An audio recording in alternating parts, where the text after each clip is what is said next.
Camila Torres tinha 26 anos quando aceitou o emprego como professora substituta na Escola Estadual Dom Pedro, um prédio centenário na zona leste de São Paulo.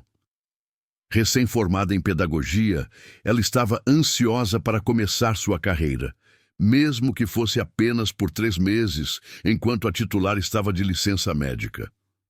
É uma escola antiga, mas as crianças são ótimas. A diretora, Dona Marta, disse durante a entrevista: "Só tem uma regra importante. Nunca, em hipótese alguma, vá ao 3º andar após as 5 da tarde. Camila piscou, confusa. "Por quê?" "Problemas estruturais", Dona Marta respondeu rapidamente. "O andar foi interditado há anos. É perigoso." Parecia simples, mas Camila deveria ter notado a forma como a diretora evitou seu olhar ao dizer isso. Deveria ter percebido o tremor quase imperceptível em sua voz. A Escola Estadual Dom Pedro foi construída em 1924, um imponente prédio de 3 andares com arquitetura neocolonial. Já havia sido uma das instituições mais prestigiadas da região, educando filhos da elite cafeeira. Mas com o tempo, o bairro mudou. A elite se mudou e a escola se tornou pública, atendendo crianças de comunidades carentes. O primeiro dia de Camila foi normal. Ela ensinou português para uma turma de 5º ano, crianças entre 10 e 11 anos, agitadas, mas doces. Eles a receberam com curiosidade e, após alguma resistência inicial, começaram a se abrir. Foi no final do dia, quando estava organizando suas coisas, que uma aluna ficou para trás. Isabela, uma menina quieta de olhos grandes e cabelos pretos trançados. "Professora", ela sussurrou, olhando ao redor como se verificasse se ninguém ouvia. "A senhora vai ouvir coisas.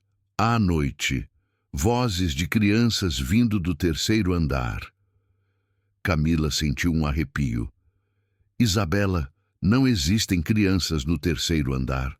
Ele está fechado." "Eu sei, mas elas estão lá, sempre estiveram. Minha avó estudou aqui nos anos 50. Ela também ouvia. Minha mãe nos anos 80. Também ouvia. E agora eu ouço. Todas nós ouvimos." "Ouvem o que exatamente?"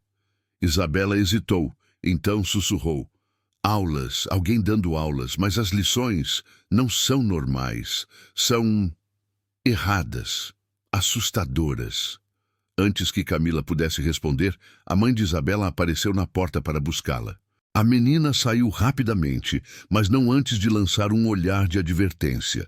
Camila deveria ter dado ouvidos, deveria ter mantido sua curiosidade sob controle. Mas professores são, por natureza, investigativos. Querem entender, querem saber. Na quarta-feira daquela semana, Camila ficou até mais tarde preparando aulas. O prédio foi esvaziando gradualmente. Professores indo embora, faxineiras terminando, o porteiro fazendo sua última ronda. Às 6 da tarde, ela estava sozinha. E então, ouviu vozes infantis, cantando, mas não uma música alegre de criança. Era algo sistemático, como uma ladainha, como doutrinação. O som vinha de cima, do 3º andar. Camila subiu lentamente as escadas. O 2º andar estava escuro. Apenas luzes de emergência iluminavam. E a escadaria para o 3º tinha uma corrente com um cadeado e uma placa: "Interditado, perigo estrutural." Mas o cadeado estava aberto. Alguém havia esquecido de trancá-lo. Ou havia deixado aberto propositalmente? Camila empurrou a corrente de lado e subiu. O 3º andar era diferente, muito diferente. Enquanto os andares inferiores haviam sido renovados ao longo das décadas, este permanecia congelado no tempo. Paredes com pintura descascada, revelando camadas de décadas passadas. Carteiras antigas de madeira enfileiradas perfeitamente. Lousas negras com giz ainda marcado, como se a última aula tivesse sido ontem e não há 50 anos. E as vozes continuavam, mais altas agora, mais claras. Camila seguiu o som até uma sala ao final do corredor. Sala 301.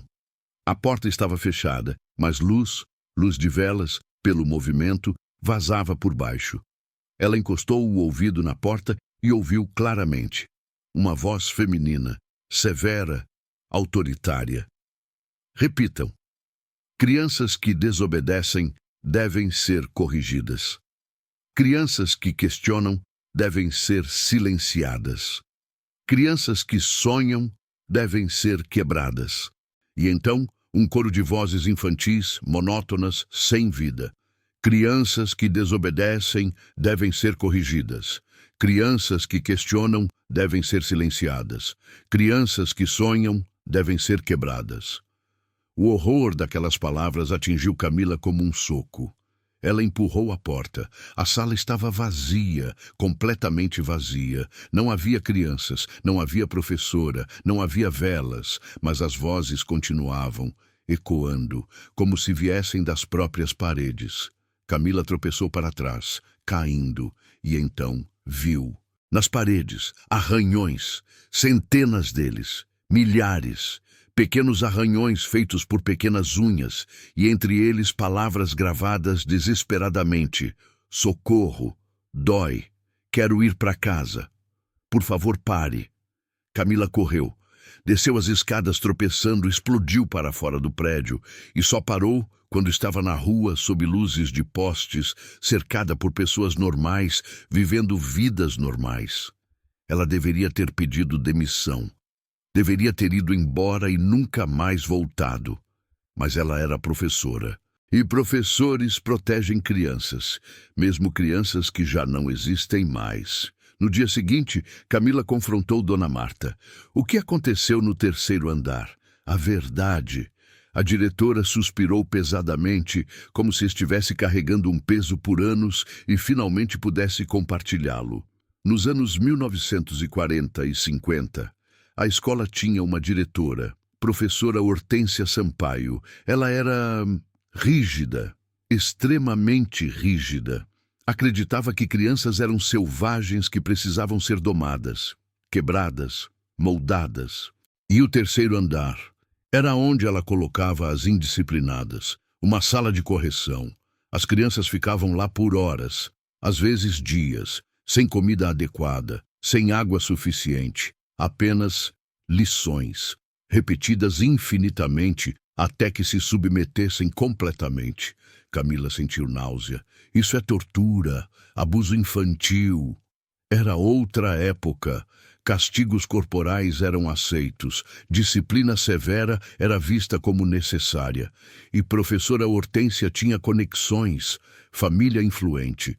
Ninguém a questionava. Quantas crianças? Dona Marta evitou seu olhar. Não sabemos exatamente, mas em 1956 houve um incêndio no terceiro andar. 7 crianças que estavam em correção não conseguiram sair a tempo. Morreram. O silêncio que se seguiu foi pesado. E professora Hortência também morreu. Tentou salvar as crianças, dizem, ou foi pega pelo próprio método de punição que criou. Depende de quem conta a história. E desde então, o terceiro andar está ativo. Funcionários ouvem, alunos ouvem, principalmente aqueles mais sensíveis. E a cada geração, as vozes ficam mais altas, como se estivessem tentando serem ouvidas, finalmente. Camila passou os dias seguintes pesquisando. Ela encontrou registros antigos, jornais de 1956 reportando o trágico acidente, mas também encontrou algo mais, relatos enterrados, depoimentos de ex-alunos, agora idosos, que falavam sobre os métodos de professora Hortência, sobre o terror psicológico, sobre crianças que saíam daquela sala mudadas, quebradas, e ela encontrou nomes, os nomes das 7 crianças que morreram. Maria da Silva, 8 anos. João Santos, 10 anos. Antônia Rodrigues, 9 anos. Pedro Almeida, 11 anos. Rosa Lima, 7 anos. Carlos Ferreira, 10 anos. Lucia Costa, 9 anos. 7 vidas. 7 histórias, interrompidas brutalmente. Camila sabia o que precisava fazer. Ela voltou ao terceiro andar, desta vez preparada. E desta vez Não à noite, mas ao entardecer, quando o véu entre mundos é mais fino, mas a escuridão ainda não reina completamente. A sala 301 estava como antes, vazia, mas ecoando com vozes. Maria, João, Antônia, Pedro, Rosa, Carlos, Lucia. Camila chamou suavemente. Meu nome é Camila, sou professora, e vim ouvi-los. As vozes pararam abruptamente. Silêncio total. Então, uma voz infantil, pequena, assustada. Professora, de verdade? De verdade. E vocês não estão em problemas. Não estão sendo punidos. Quero apenas conversar. Lentamente, como névoa se formando, figuras começaram a aparecer. Transparentes. Etéreas. 7 crianças em uniformes escolares antigos. Rostos pequenos mostrando medo, confusão e algo mais. Esperança.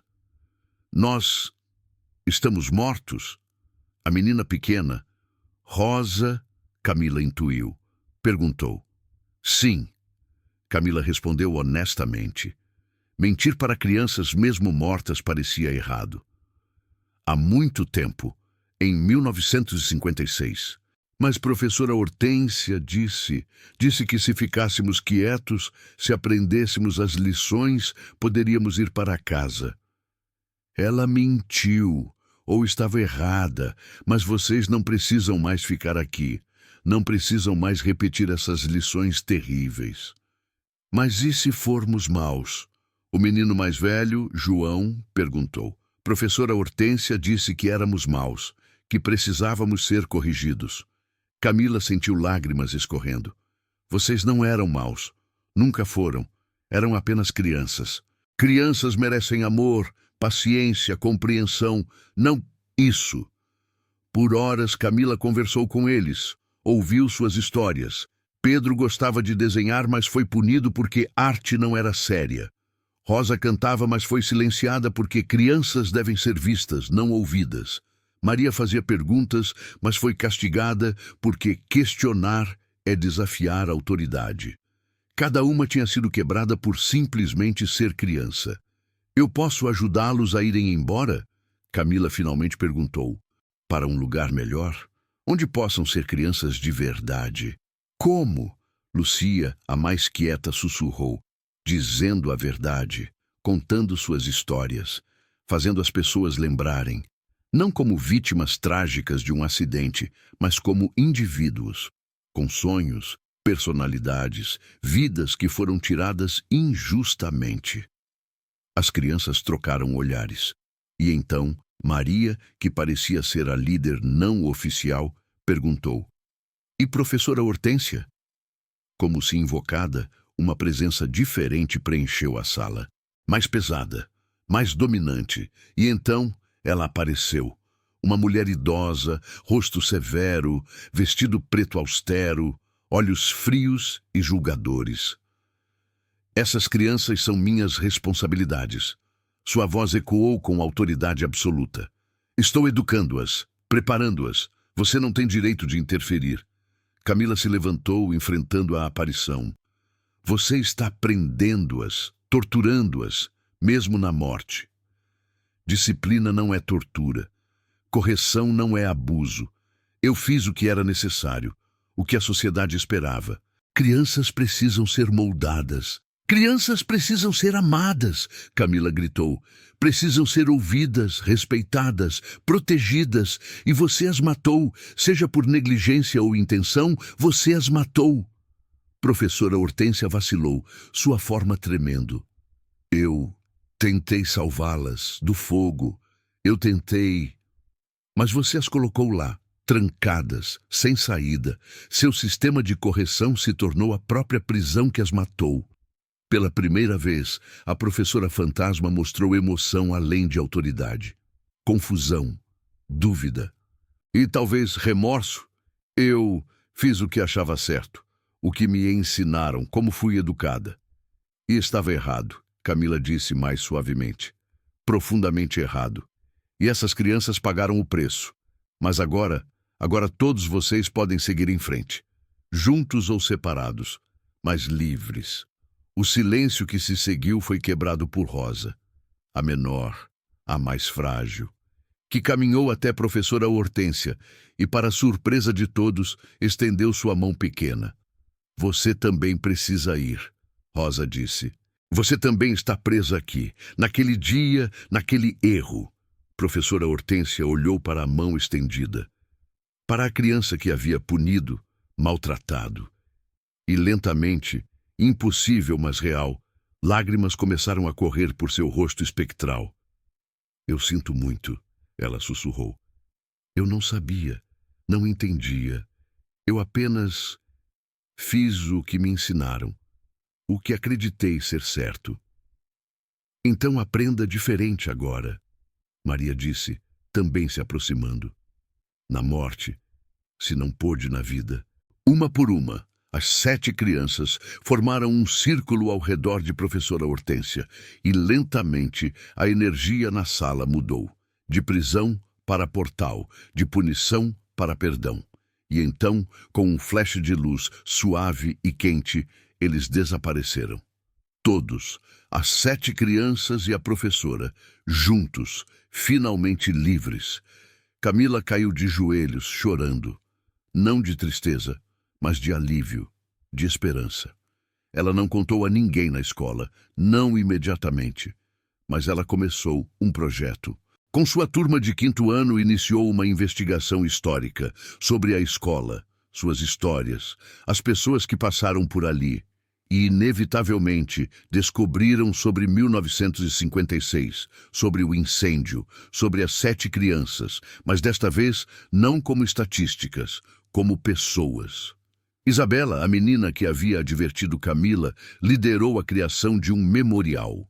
7 árvores plantadas no pátio da escola, uma para cada criança perdida, com placas contendo não apenas nomes e datas, mas sonhos. Pedro que amava desenhar, Rosa que amava cantar, Maria que amava aprender. A história se espalhou. Ex-alunos começaram a compartilhar suas próprias experiências no 3º andar. E um padrão emergiu.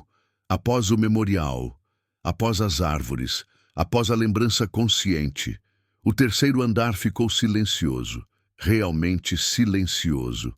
Não vazio, mas em paz. Camila continuou ensinando ali por anos e nunca mais ouviu vozes no 3º andar.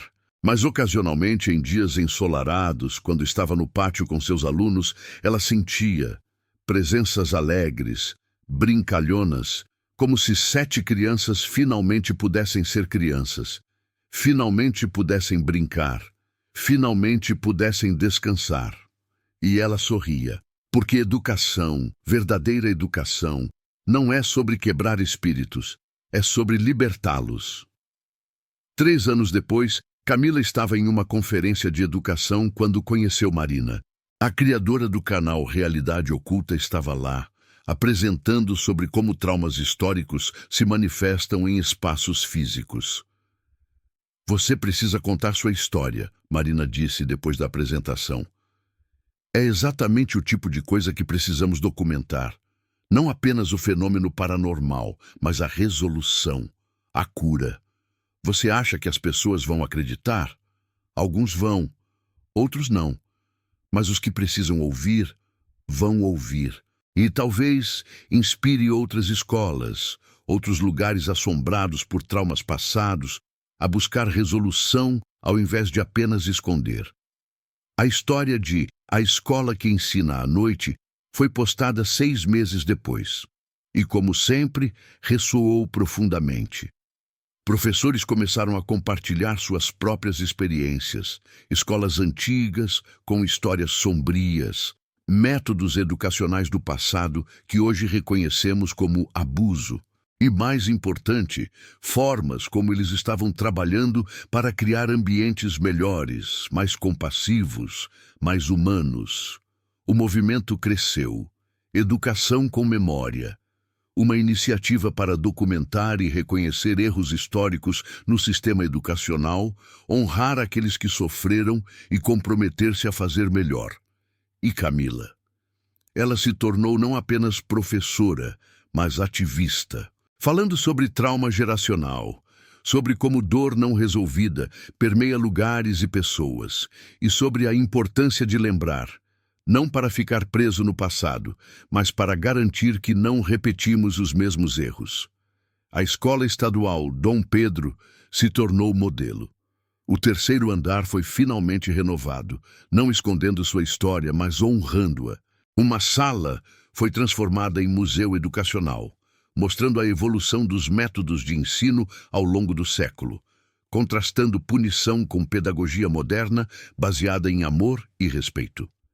E todo dia, 13 de junho, aniversário do incêndio de 1956, a escola realiza uma celebração, não de morte, mas de vida, de sonhos, de potencial. 7 bolsas de estudo são oferecidas a alunos carentes, uma para cada criança perdida, permitindo que seus legados sejam educação continuada, não trauma congelado. Isabela, a aluna que primeiro alertou Camila, cresceu e se tornou psicóloga educacional. Seu trabalho foca em identificar e intervir em situações de abuso escolar antes que se tornem traumas permanentes. E, ocasionalmente, em noites tranquilas, quando a escola está vazia, funcionários de limpeza relatam ouvir algo do terceiro andar. Não vozes recitando lições horríveis, mas risos, leves, alegres, infantis, crianças finalmente brincando. A realidade oculta não é apenas sobre monstros nas sombras ou entidades incompreensíveis. Às vezes é sobre dor humana, trauma que persiste além da morte, erros que ecoam através de gerações. Mas é também sobre resolução, perdão, cura e sobre o poder transformador de simplesmente ouvir, reconhecer, lembrar, porque quando damos voz aos silenciados, quando honramos os esquecidos, quando aprendemos com os erros do passado, libertamos não apenas os mortos, mas também os vivos. E criamos futuros onde crianças nunca mais precisam ser quebradas para serem moldadas. Onde educação é sobre crescimento, não contenção. Onde amor, não medo, é a base do aprendizado. A Escola Estadual Dom Pedro permanece, próspera, vibrante, cheia de vida e risos. E no pátio 7 árvores crescem altas e fortes. Um para Pedro, que agora pode desenhar livremente nas nuvens. Uma para Rosa, que agora pode cantar com o vento. Uma para Maria, que agora pode fazer todas as perguntas do universo. E 4 outras para João, Antônia, Carlos e Lucia. Cada uma um testemunho, não de tragédia, mas de memória transformada em esperança, de dor transformada em propósito, de morte transformada em legado vivo. Porque essa é a verdadeira lição, a que professora Hortência nunca ensinou, mas que suas vítimas na morte finalmente aprenderam, que o amor sempre vence, que a compaixão sempre cura e que nunca, nunca é tarde demais para perdoar, para crescer, para ir para casa